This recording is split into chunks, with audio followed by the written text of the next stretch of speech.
PBD, how important is loyalty, integrity in business? Also, do you think it's too late to start a business in your 30s? Huge fan, by the way.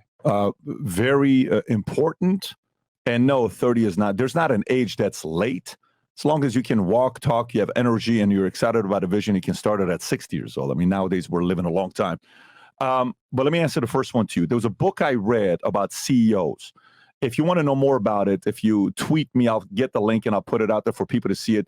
It talks about like 5 qualities CEOs need that people have before they become CEOs of Fortune 500 companies. Okay, qualities that they have before they become Fortune 500 CEOs. So guys that are moving up in a company, like all of a sudden this guy was a 22-year-old working at McDonald's, now he's a CEO. How did that happen? The number one quality that these people have was reliability. Reliability.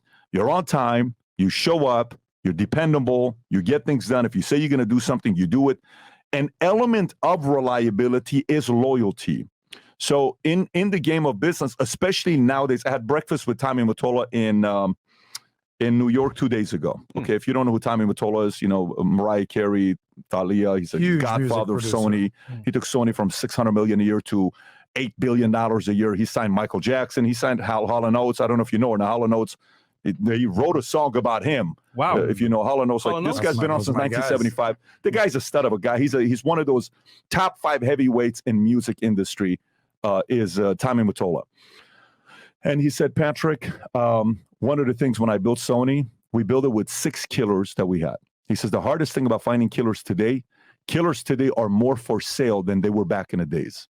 Back in the days, there was such thing as loyalty. Today, somebody makes a better offer, they're gone, they go to a different place. Right. He says, but if you can find guys that buy into the vision long-term, and they're reliable, and they're dependable, figure out a way to do whatever you can to take care of those guys as well, if they show that quality. Let me add one thing to this, because it's so true about loyalty. One of the things that I always like saying is sometimes that your best ability is your availability. We all know you have those type of people in your life. They're like, they might not be the most talented. You ever see the Simon Sinek, who you trust versus skill matrix? You ever seen that? Where they interviewed Navy SEALs? Yeah. Of what type of people you want to roll with. The people with the most skill or who you trust the most, right? And it wasn't even a question. They would take trust over skill any day of the week, because you can't buy trust, loyalty, availability. So there's back to the men out here. It's like, you might not be the best at what you do, but if you keep showing up day in and day out, that's loyalty right there. That's a sort of a derivative of loyalty.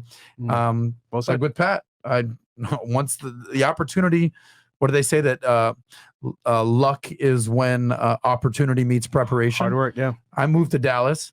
You're right. I had so much stuff going on in Miami. He says, what do you want to do? I said, I'm just making myself 100% available. I moved to Dallas, the lovely town of Addison. The nightlife in Dallas is 10 times better than Miami. I'm sure you know that. It's like the freaking... If you can't speak sarcasm, Yard House is insane. Okay. Walmart aisle 17, the best looking women are there. That In-N-Out burger on Beltline Road, forget about it. The Walmart. He's trolling. Yeah, trolling a little bit Gotta be right trolling, now. man. But I just made myself 100% available. And that's what I think a lot of young people need to do right now, is just understand who can you align with, who can you make yourself available to, and don't fucking stop. Don't leave. Don't look for another job. Don't take the easy way out. Don't try to get clicks real quick. Don't try to make easy money. What are the things you always say? Easy money comes with, fast money comes with slow problems. 100,000,000%. And it's kind of like we talked about with the YouTubers. It's play the long game. So we're all going to have ups and downs, but if you play the long game, and if you extrapolate, not have a myopic view and not look past 6, 12, 18 months, go into the future, 5 years down the road, 10 years down the road, 20 years down the freaking road. Where do you want to be?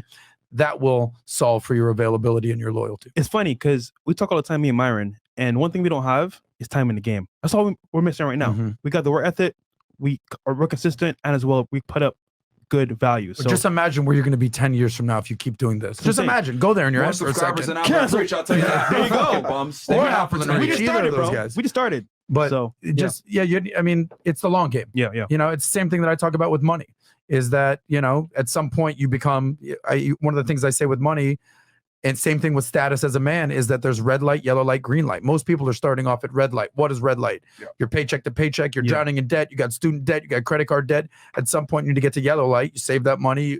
You build up a base, a budget, a foundation. Next thing you know, you're green light. You're an investor. But that might take 5 years. But everyone wants to take the easy way out. We have the Bitcoin conference here every year. And all I'm doing is interviewing guys who are taking the easy way. I bought Dogecoin. I'm a millionaire now. Not so fast, homie. So I'm hearing, I bought an NFT. I got a Bored Ape or whatever. It's like, yeah, that didn't work out so good. Yeah. So it's foundation and stay in the game. I'm hearing a solid, some solid advice here.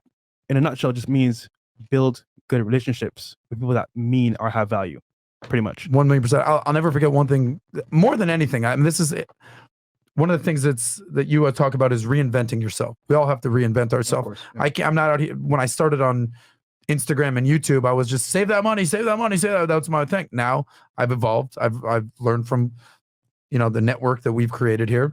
But I'll never forget. My 10th grade teacher said, if there's anything you remember from my class is that access is power. And I've always valued that because, all right, what does access mean? Access is who you're around with, who you're with. They say that you are the combination of the 5 people that you surround yourself with the most. I've constantly tried to access power players and network with them, whether that was in Miami nightlife, whether that's in finance. I met Pat in the gym 11 years ago at this point. South Beach, podcasters, business guys, and access is power. I mean, we've sat down with some pretty interesting people in the last month. I don't know if I want to get into that, but when you're around these people, you just make yourself available. It's don't funny. let go of that. I just did an event at Boxer Gym, right, with the owner Mateo, and I could have got it for free. But you know what? I wanted that access. You know what? I'm gonna pay it, bro, full price. I want to build that connection. And now what he told me is, like, bro, listen, man, it's just such a good turnout. Whatever event you want to have here, I got you in the house. Yeah. So I'll pay for access. I don't care how much it costs, bro. Access is where it's at. All the way, bro. Yeah. All the way.